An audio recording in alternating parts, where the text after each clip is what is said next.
7 PM. I'll open the Town of Winchester Planning and Zoning Commission meeting for Thursday, May 16th, 2024.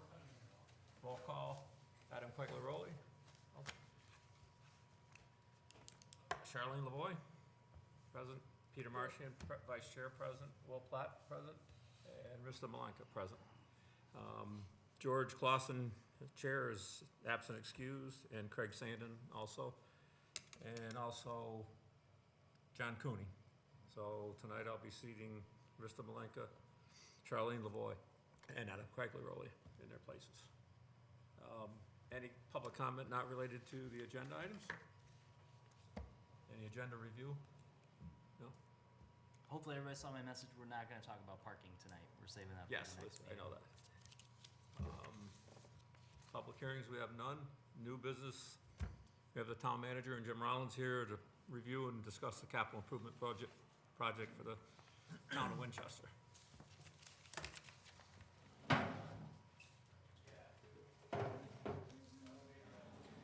Good evening. For the record, Paul Harrington, Town Manager. To my right, Jim Rollins, Director of Public Works. So, I know I had a conversation with the chair just recently, and Planning and Zoning was wondering why you didn't receive or didn't get a presentation of the capital improvement project. I think you were referring to State Statute 8-24. Am I correct? Referring to our town charter. So the town charter, which I have here, as part of the annual budget or separate report attached there to, the manager will present a program previously considered and act upon the town planning commission in accordance with section 8-24 of the general statute as amended concerning municipal improvements of proposed capital projects for the current fiscal year. For the 4 fiscal years thereafter, estimates of the cost of projects shall be submitted by each department office or agency annually in the form of manner prescribed by the manager. The manager shall recommend to the board of selectmen those projects to be undertaken during the current fiscal year and the method of the financing the same. So then when you refer back to Connecticut General State Statute 8-24, I think you all received a copy of that. And you did or didn't? I have. You have it. It passed, yes. So in essence, and you guys did do this in 2022, when the town goes out and bonds money for roadway, the bond council does prepare a resolution for you folks. That was attached in your packet as well. You did this in 2022. Yes. That you approved the bonding package that we went out for $15 million. But simply put, when you look at section 8-24 of the general statute, this year's budget is not including any of those items that 8-24 is referencing.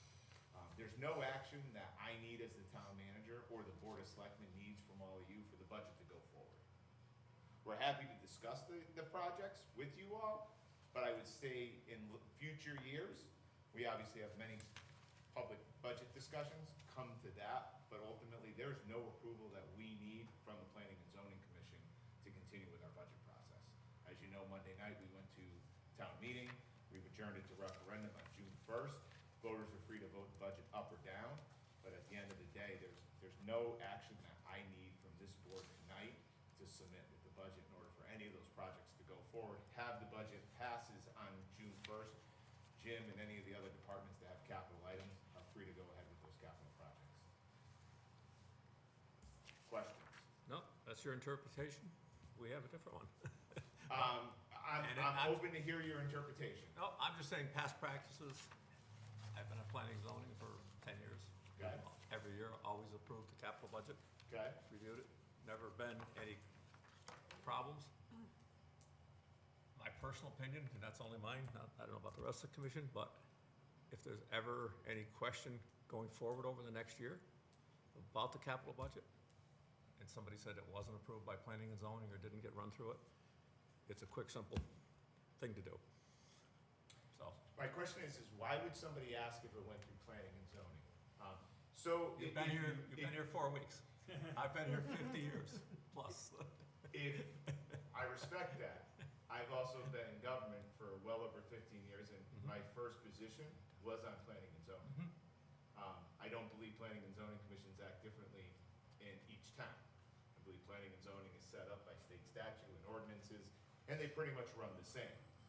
I can tell you that in all the years serving in my past town, the only time that planning and zoning, and I went back and I looked at the minutes, the only official action that was ever recorded that planning and zoning took was this one you all did in 2022, which is the resolution that the bonding council came together with, and you all approved that. Any of the other approvals that you all did, they're not on record anywhere. They may be in your minutes, but there wasn't an actual resolution that you all passed. Yes. This is the It doesn't resolution. require a resolution, that did, because of the bonding. So we're here tonight. What would you like to discuss?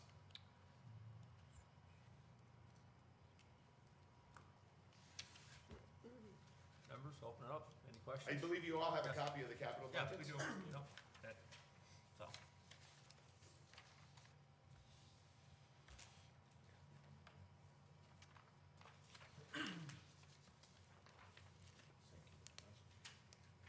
And keep in mind, this is fluid. We don't know if the budget's gonna go up or down on June Right. 1st. Exactly. So things can change. Obviously, if the budget goes down, we're back to the drawing board. To be honest with you, my suggestion is since we're using all the money out of the general fund, and this is not a pay-as-you-go, I use that expression as pay-as-you-go, is that there's no taxes being levied on any particular capital item. It's being funded out of the general fund, rainy day fund, surplus funds. So as town manager, I don't see me going back to the board asking for a reduction in our capital items. We all know that this town needs to continue to move forward. These items, are items that continues the town forward. And we have a finance mechanism that literally does not affect the mill rate. I had a discussion with a selectman one night where he felt that the capital budget was a little too rich. And I said, fine, we'll subtract it off. Guess what? The mill rate stayed the same. Oh, I explained the financing mechanism of it. So, but, these are recommendations. I know it came to the party late, but working with our public works director, and you can see there's a lot of public works projects. Again, these are items that continue to push the towns forward and continue to address the aging infrastructure. That not just this community, but many communities around the state of Connecticut just simply kick the can down the road, no pun intended. We have aging infrastructure, and, the sad part is, and I'll go on the record with this, is sure, we could go and pave a road, we could go pave miles and miles of road tomorrow if we had the money. The problem is we don't address the 100-year pipes that are underneath the road. Those pipes are gonna fail one day. Now we've just taken the millions of dollars that we've gone and made the roads nice and shiny and everything, and now we're basically throwing all of that money away to fix the infrastructure underneath the road. We do have an I&I problem over at our sewer plant. We are processing more stormwater and more water that's not being flushed into our sewer plant, which is driving our rates up. We need to address the I&I problem we have. And secondly, DEEP is gonna come and make sure we address it as well. They're well aware of, many communities that have this I&I problem. There are standards that DEEP puts forward. Jim and I in the sewer plant's well aware of, the I&I problem that we have, and we're gonna start addressing.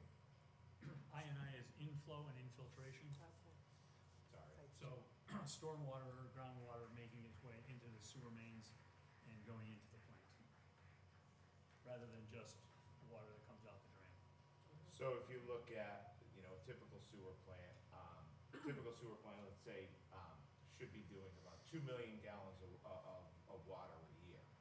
Ours roughly is at 4 million. So I can give you specific examples. There you go. Our water plant puts out about 800,000 to 1 million gallons a day.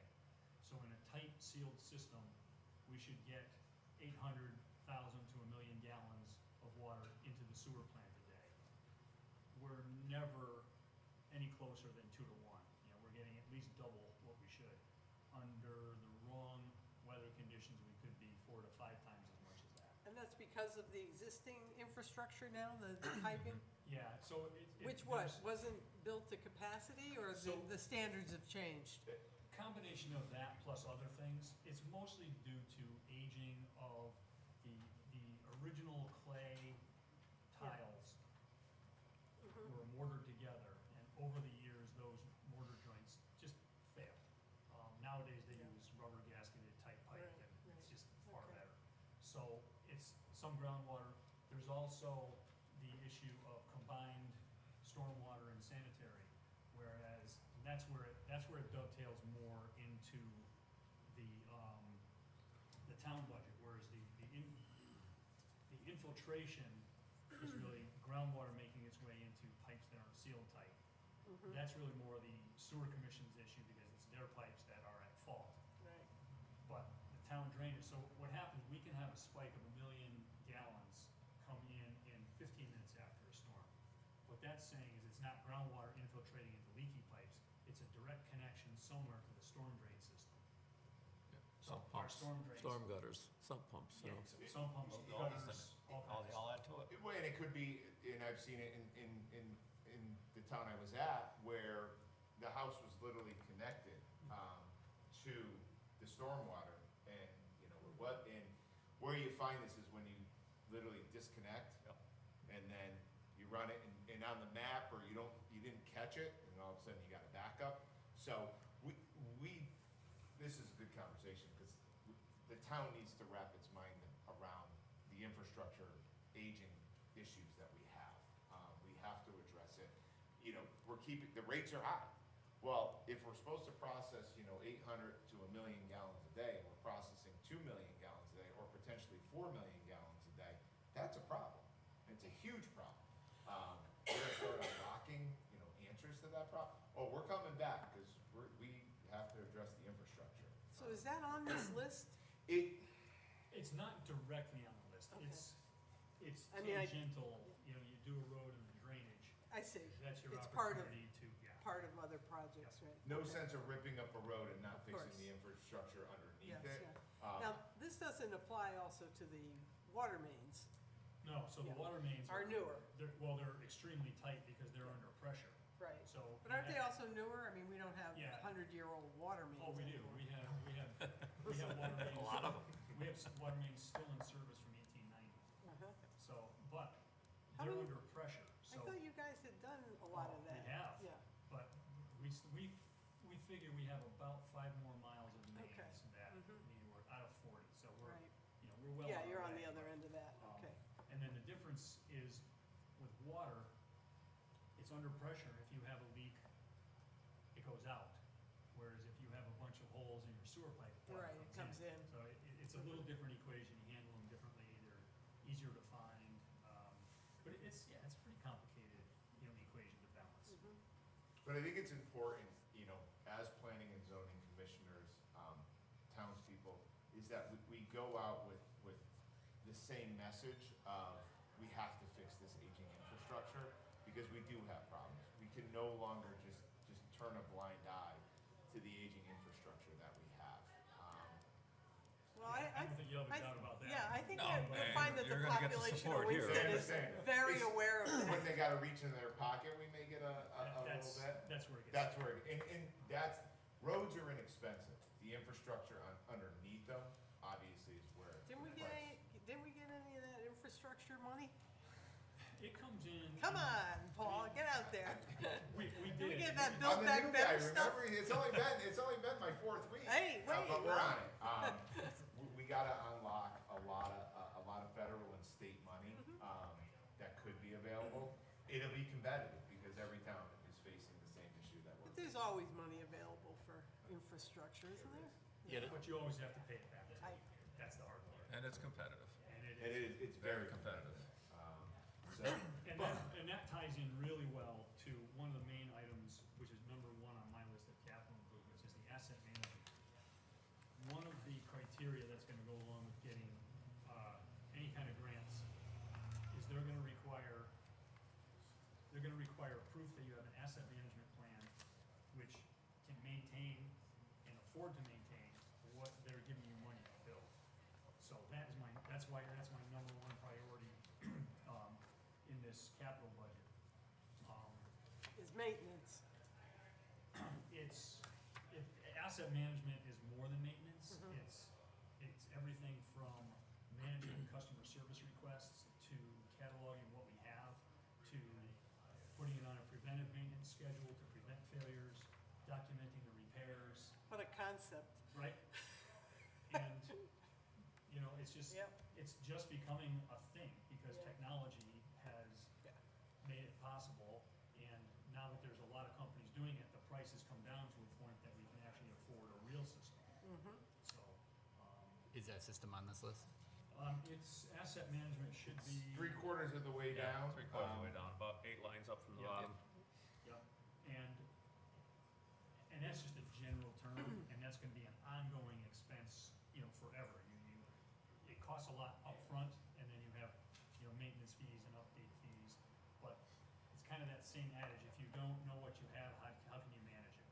And that's really that's the big aspect. Yeah, and I assume your pavement management program you've got and the study you did will intermingle with it. Yep, So that's the they'll work whole together, equation. right? You know, Because we've you've got already an got asset- that going. We have an asset management plan for water and sewer, which we had to have to get the state revolving fund stuff. Right.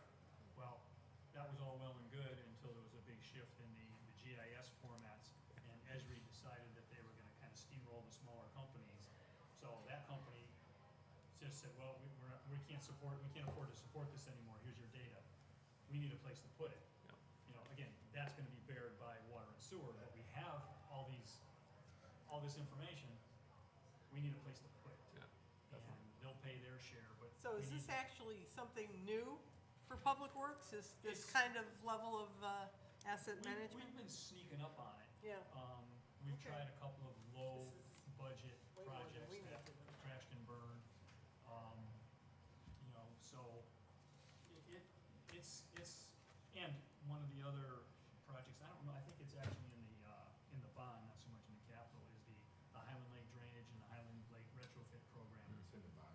Essentially, that's all asset management kind of stuff. You have to be able to, if you're gonna check your water quality, you have to be able to record it somewhere. You have to be able to know where you did it. It's all GIS based. Yes. So it all works together to come up with, and this is not something you just, you know, run your credit card through and you have an asset management plan. This takes Oh, yeah, you gotta set it up. And years. there's the yearly fee to Years. maintain it too. Yeah, and once you're using it on a day-to-day basis, it's kind of self-maintaining, but we have to get to that point. But again, so it's an interesting plan, and again, I think we kind of strayed from where we were It's going. good No, conversation. but it's a good explanation of it. Yeah, it's all So good. I appreciate you Good explaining it. information. One of the other things is part of what we're looking at is bringing on a clerk of the works too, to try and manage all of the projects we have going on. I mean, I've been with Jim for 4 weeks now. Guy works, he works hard, but we need a clerk of the works. Well, I that's think- really interesting, because I was gonna ask that, not that it has anything to do with us in this commission, but, you know, whether we're gonna have more I mean, Yeah, really, we- there's only two things this town does, or should do. Yeah, and that was all And in the the biggest bond is Public package Works. for that. And we so- gotta have more people to do it. Yeah. I mean, you just can't get this stuff done if you Yeah, don't we were have some fortunate that bodies. you all approved that bond package a few years ago. Now it's just unlocking it, getting the projects forward. I mean, I think they got a copy of that. I- Jim did an Yeah, excellent seen it. presentation for the Board of Selectmen last Monday night where Saw that projects also. were. Excellent. So I think people are excited. I think the other thing is when a project gets unlocked, you're not gonna see that, you know, payloader out there the next day. There's a lot of engineering that goes behind it because you wanna get underneath the road, fix that infrastructure, and then, you know, go forward. So once a project gets unlocked, you're anywhere from potentially 2 to 3 years before you really see that street being torn up with the engineering that goes behind it. So you gotta temper expectations where everybody, well, let's get the road. Well, you gotta do the engineering because you wanna do it right. You wanna make sure you're connecting you got a camera, all the pipes, everything like that.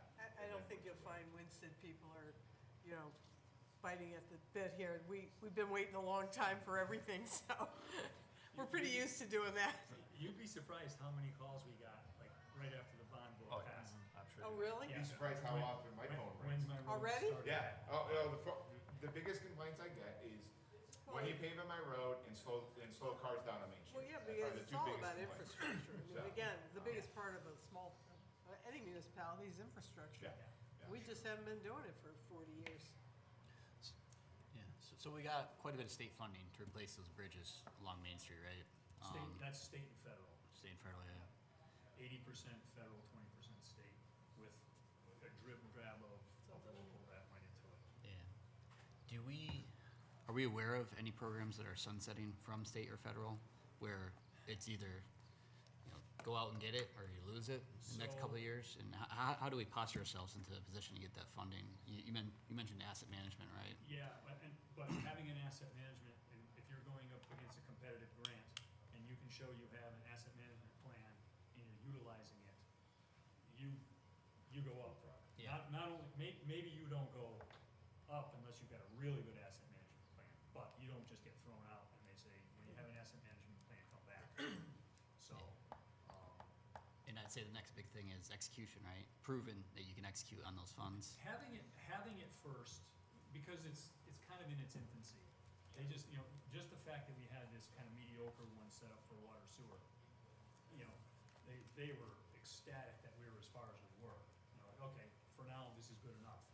But as more and more people get into it, the better your system is, and the more proactive you're using it.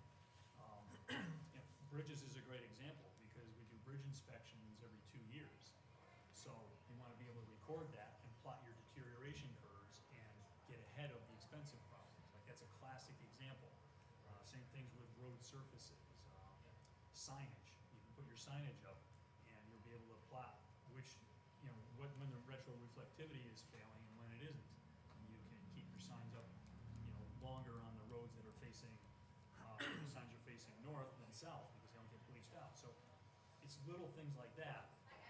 It's a long time before we're utilizing it to that level, but once you do, you're extracting every bit of value out of an asset before you replace it, and you're maintaining it so it lasts longer, and over time, we're already seeing huge dividends from changing from fix the worst roads first to maintain your best roads first, because they're not deteriorating to the rate that they need to be replaced.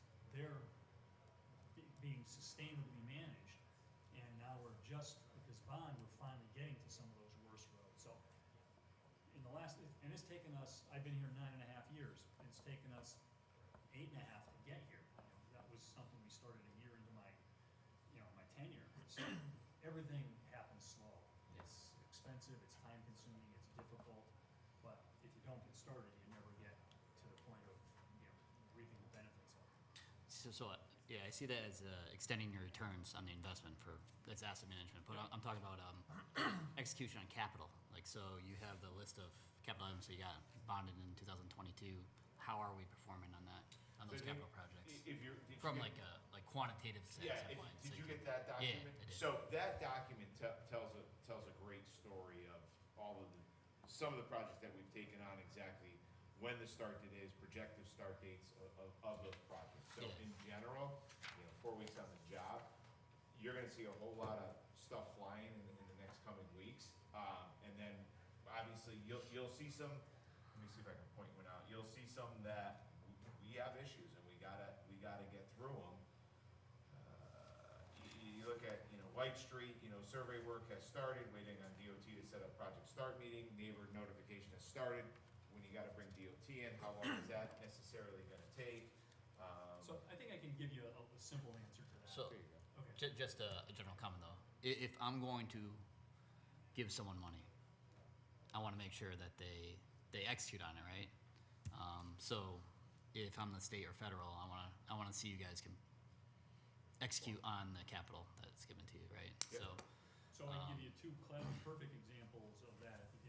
In that document, there's 2 bridges that have state and federal money, and that's White Street Bridge and the Grantville Road Bridge.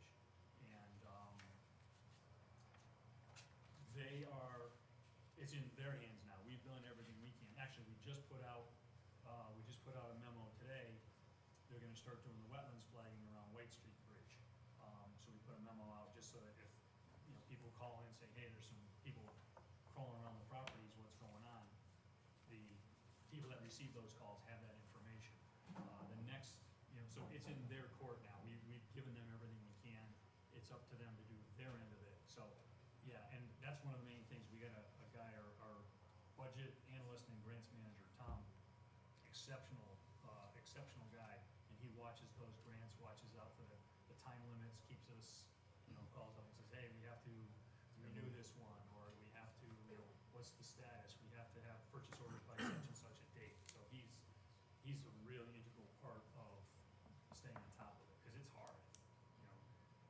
wants a different set of rules, you gotta follow different standards.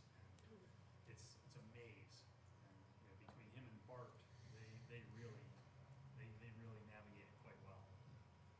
You know, because we came very close to losing that one on Whiting Street. You know, we got 2 extensions maybe? Like, we went to the limit and we had to rush the paving to just sneak in, and we were days from that running out. Same thing with the Sue Grossman Trail, but that's because no one was watching. But we have people watching it now, that's for sure. Let me give you some reassurances.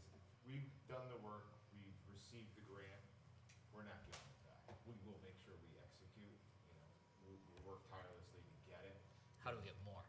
How do you get more is you execute on it. The state and the federal government loves to see projects come to a finished completion, and then you look more favorably upon state and federal grants that, hey, we gave them this, they got it done quickly. You know, this is a community that executes, you know, in a timely manner. And it's the direction of me and the rest of the staff to make sure that we're maximizing every single dollar that we get from state and federal. And there's no reason that if we put the time in to go out and get the grant, that we ever turn it back in. That's just, you're not looked favorably, either at the state level or We federal. haven't generally had a problem with No, that. Yeah. no, we haven't. We have a wonderful team. But to your point, we just applied for a grant, and I can't remember who it was through even, and they said, you know, things look pretty good, but have you done any of these before? So we had to come up with a list of times we've utilized this service. You know, they're gonna check to make sure that it was done. So, yeah, you're spot on. Your asset management, GIS, is that gonna be compatible with the land users for GIS? Or is So- it like gonna be 2 separate things? The short answer is yes. The hope is that it's gonna be seamlessly compatible. The company that I'm meeting with next Wednesday is actually owned by the same company that we do our permitting through, and that works seamlessly with the GIS. So most Esri-based products do work pretty well together. But those are the questions we're asking every time we talk to a company, because you want it to be, you want everything to work together instead of fighting. But I think the question is not necessarily do they work together, because we know that they do, but is one of the problems that Lance has been running into is getting our maps updated and making sure that we have good baseline data and GIS data.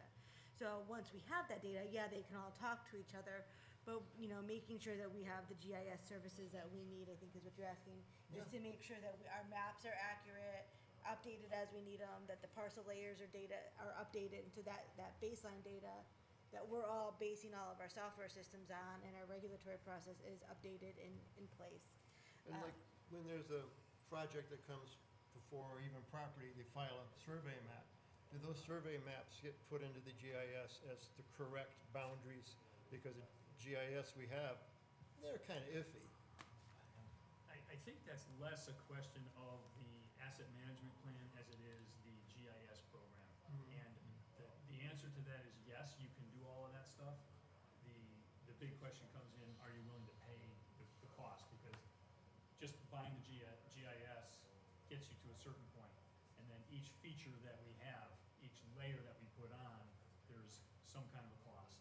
And then the more you have, the more your maintenance cost is, because they've got to update things. So the answer is yes, but how much are you willing to spend to get everything to be what we hope it can be? And that's a lot of money and time, yeah. That's Time to put it in. Yeah. It's a big thing. And it's not something you can assume is gonna happen quickly. This is a long-term. Now, the one good thing about it is, once you get this stuff in a format that's compatible with Esri. Esri's like the parent company for GIS. There's others, but Esri's just got the market going. As long as the system you put together is Esri compatible, pretty much any other program is gonna be Esri compatible. So if you're not happy with company A, their support isn't good, you can go to company B and just migrate your But it's a process, it's a really difficult, time-consuming process, and to be honest, I think the town really needs to have a GIS specialist, and it's, that would reap rewards for us much quicker, but Is again, that in the budget? I don't believe it is at this point. I know it's been discussed, but that is That would come under Public Works?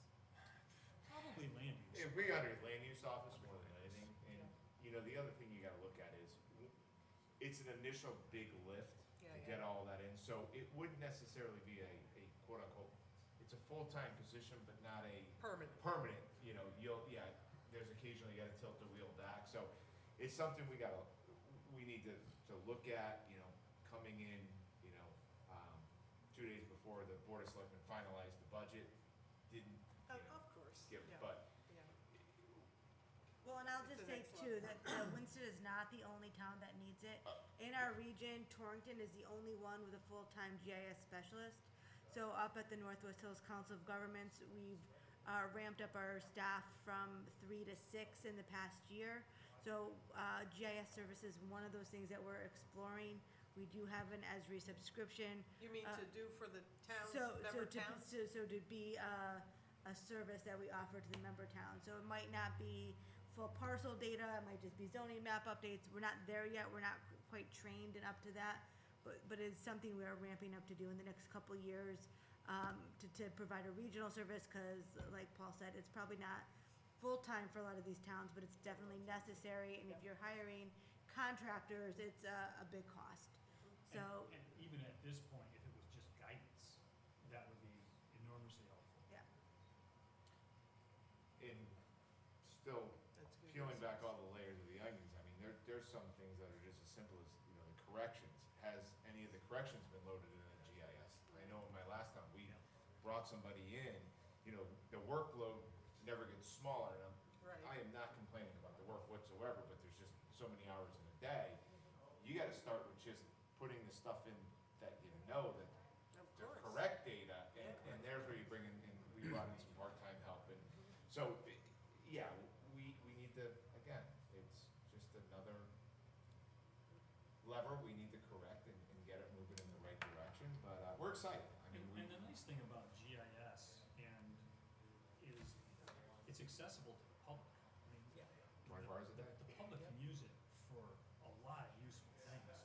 And, you know, there's very few resources that gets used by everybody in town. And that's why. Emergency services, all of us use it, Emergency services. all of it constantly. Yep.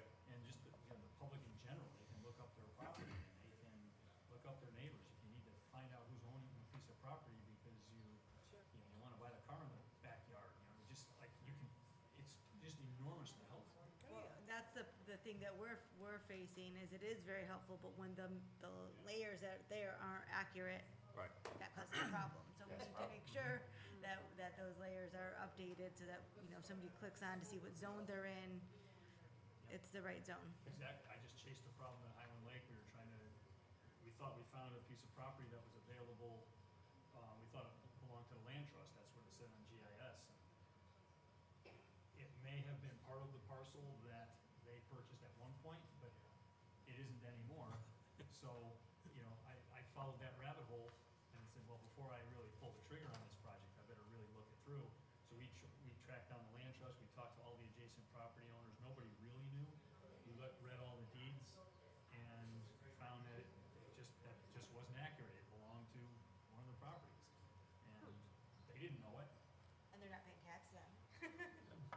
They might have been, but again, it's a weird thing, but that's an amazing tool.